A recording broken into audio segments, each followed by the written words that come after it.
Strange historical facts I bet you didn't know. The most famous serial killer was a Hungarian woman named Elizabeth Bathory.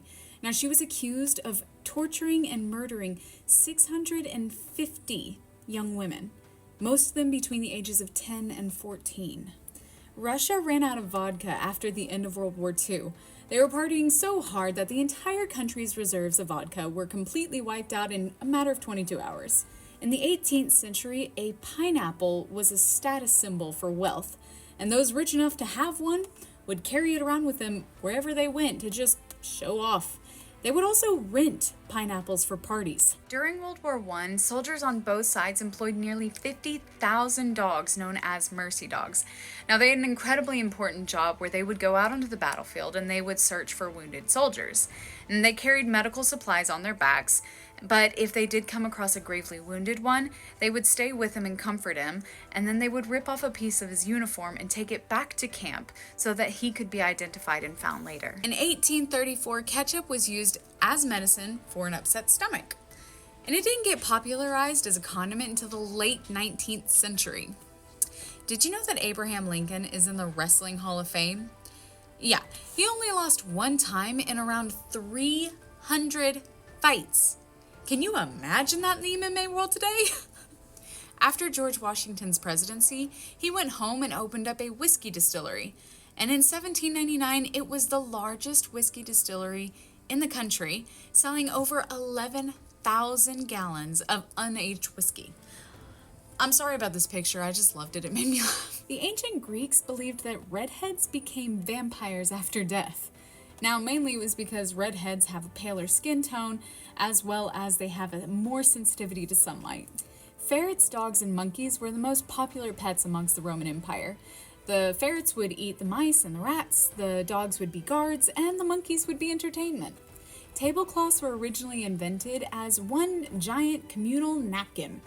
If you had wet hands or dirty hands, you just wipe it on the tablecloth. Or if you got a dirty face, just pick it up and wipe it off. Everybody just wiped their faces on the tablecloths. Can you imagine if we did that today? The Bloody Mary wasn't always called the Bloody Mary. Once it was a bucket of blood, then it was the Red Snapper, then it became the Bloody Mary. And anybody who likes that drink is disgusting. I'm sorry, it's gross. The ancient Olympics were originally performed naked. Now, most of y'all might know that, but did you know that the word gymnastics is actually originated from the Greek word gymnasia, meaning athletic training and exercise, and the Greek word gymnos, meaning naked. In 1386, a pig attacked a child.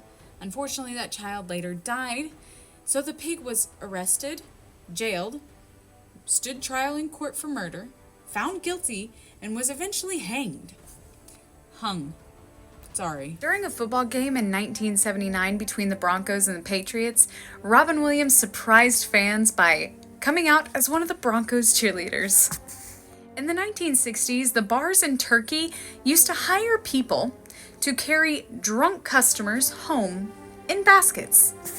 As a cook in San Francisco in the 1850s, Mary Ellen Pleasant became a millionaire by eavesdropping on investment opportunities from her wealthy clients, where she took a lot of this money and helped fund the Underground Railroad. During the Salem witch trials, none of them were actually burned alive.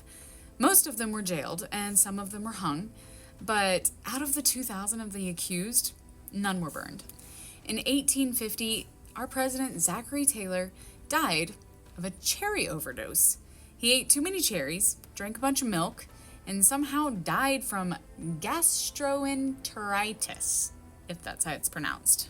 President Andrew Jackson had a pet parrot named Polly that he taught how to swear like a sailor, and there's one legend that the parrot was at his funeral and had to be taken out because he wouldn't stop cursing. Scientists believe that Alexander the Great was actually buried alive and that he suffered from a neurological disorder called Guillain-Barré syndrome, and that he was paralyzed but completely mentally aware. There were female gladiators in ancient Rome, and they were called gladiatrix. The most successful pirate was a lady named Xing Qi, and she was actually a prostitute in China until the commander of the Red Flag Fleet bought her and married her. Now, he considered her his equal, and she eventually became a commander of the fleet.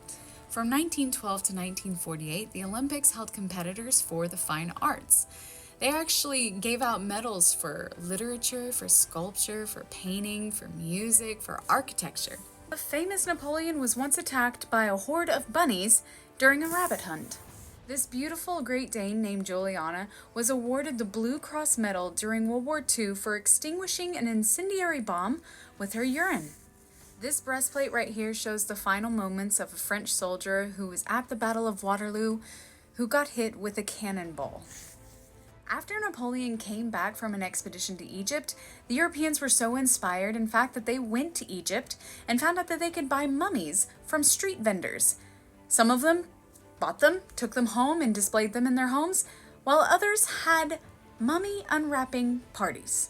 We all know and love Jack Black, but did you know that his mother helped save Apollo 13? Judith Love Cohen was an aerospace engineer at NASA, and when Apollo 13 lost power, they used Cohen's abort guidance system to help navigate their way back home. The last execution that happened by guillotine was after Star Wars A New Hope came out, which was in 1977. In the 17th century, naval conditions were so bad that the sailors had a 50% chance of surviving, and then after 3 years, they would just make up a random excuse to stop paying them, so most of those sailors became pirates. It's estimated that Genghis Khan killed over 40 million people in his lifetime. Julius Caesar was once kidnapped by pirates, and when they told him the ransom amount, he laughed in their face and said to raise it. Pluto didn't even make one rotation around the sun by the time that it was discovered and the time that it was declassified as a planet. Roman gladiators often became celebrities, and they would even endorse products. Children would run around playing with action figures of gladiators made out of clay, and their sweat was considered an aphrodisiac, and women would collect it and use it in skincare products. We all know Johnny Appleseed, but did you know he was a real person? His real name was John Chapman, and he lived in Leominster, Massachusetts. If I'm pronouncing that correctly, I'm sorry if I'm butchering it, I have no idea. Cars weren't invented in the United States. The first car was actually created in the 19th century by European engineers Carl Benz and Emily Lavazor. I'm not sure which one that is. But Benz actually patented the first automobile in 1886. In 1998, 1,200 bones from 10 human bodies were found in the basement of Benjamin Franklin. Now, before you go thinking anything too crazy, they were just for the study of the human anatomy. The tallest couple ever recorded was Anne Haining Swan, who was 7'11", and Martin Van Buren Bates, who was 7'9". Now, when Swan gave birth to their child, that baby came out as 22 pounds. In 1945, Japan launched a balloon bomb that landed in Oregon and sadly killed a woman and 5 children. And these were the only casualties from World War II on U.S. soil. Screw alarm clocks. Back in the 1970s, they had what was called knocker-uppers. I love that so much. What they would do is they would tap on people's windows to make sure that they woke up early enough for work. They would use, long sticks, soft hammers, rattles, and even pea shooters to reach their clients' windows. For over 30 years, Canada and Denmark have been fighting over this little island named Hans Island off of the coast of Greenland. Because nobody owns it, so sometimes officials will go there and they will place a bottle of their country's liquor on the island as a power move. During the early 20th century, this man saved nearly 6,500 premature babies by exhibiting them in a sideshow. Most prominent physicians thought that premature babies were too weak and not meant to survive, but Martin County had a different idea, and he was inspired by incubators that he had seen at fairs. So he created his own and had child hatcheries as a sideshow at Coney Island in the early 1900s. Visitors would pay 25 cents to go and stare at the rows of premature babies that were warming up in County's incubators. He saved over 6,500 babies, and the incubators were eventually used in hospitals. In 1850, a 14-year-old girl named Olive Oatman and her family were on their way to California, but in 1851, they were attacked by some Native Americans. Now, Olive and her young sister were then taken by some members of the Yavapai tribe, and very soon traded for 2 horses to the Mojave. Now, Olive and her young sister were accepted as tribal members, and as such, they were given the tattoos of their people. On their chins and on their arms, they were covered because the Mojave believed that the tattoos would help them enter the land of the dead. Though Olive's sister actually died of starvation from a period of drought, Olive actually stayed with the Mojave until she was 19 years old when a military man found out that she was staying there and demanded that she be brought to Fort Yaman.